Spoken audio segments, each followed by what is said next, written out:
আমি আজকে আপনাদেরকে সুস্বাদু গরুর মগজ ভুনা করে দেখাবো। আর এই গরুর মগজটা আসলে অনেক বেশি সুস্বাদু হয়েছিল। তো আমি চুলায় একটা প্যানের মধ্যে 1 কাপ পরিমাণে পেঁয়াজ, 2টো এলাচ, 1 টুকরো দারচিনি, 2টো তেজপাতা দিয়ে পেঁয়াজটা আমি একটু ব্রাউন কালার করে ভেজে নিয়েছি। এখন এখানে আমি 2 টেবিল চামচ পরিমাণে আদা রসুন পেস্ট দিয়ে দিচ্ছি। আদা রসুন পেস্টটা দিয়ে একটু ভালোভাবে পেঁয়াজের সাথে ভেজে নেব, যাতে আদা রসুনের কাঁচা গন্ধটা চলে যায়। তো আমি আদা রসুনটা একটু ভালোভাবে ভেজে নিলাম। এখন আমি এখানে কিছু গরুর মশলা দিব, আর গরুর মশলাটা দেওয়ার আগে চুলার হিটটা একেবারে আমি কমিয়ে দিব।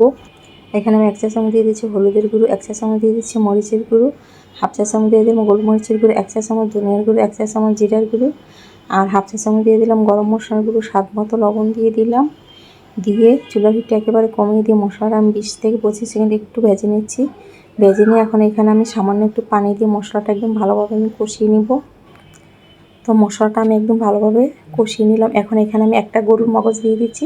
আর মগজটা আমি আগে থেকে আমরা মগজের মধ্যে যে রগ থাকে, রগগুলো একদম ভালোভাবে পরিষ্কার করে নিয়েছি। এখন আমি এই মগজটা একদম ভালোভাবে ভুনা ভুনা করে নিব। আর যেহেতু মগজ, এটা সেদ্ধ হতে বেশি সময় লাগবে না।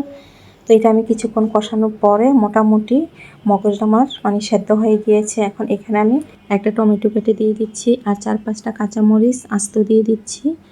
আর সাথে আরও 1/2 চা চামচ পরিমাণে গরম মশলার গুঁড়ো দিয়ে দিলাম। দিয়ে এটা আমি আর 4 থেকে 5 মিনিটের মতন এটা ভুনা করব। ভুনা করলে এটা আমার হয়ে যাবে। আর নামানোর আগে দিয়ে আমি সামান্য এখানে একটু চিনি দিয়ে দিচ্ছি। তো একটু চিনি দিলে যে কোনো খাবারের টেস্ট আরও বহুগুণে বেড়ে যায়। তো আমার এই মগজ ভুনাটা হয়ে গিয়েছে। তো বাসায় ধনিয়া পাতা থাকলে একটু ধনিয়া পাতা কুচানো দিয়ে দিতে পারেন নামানোর আগে দিয়ে।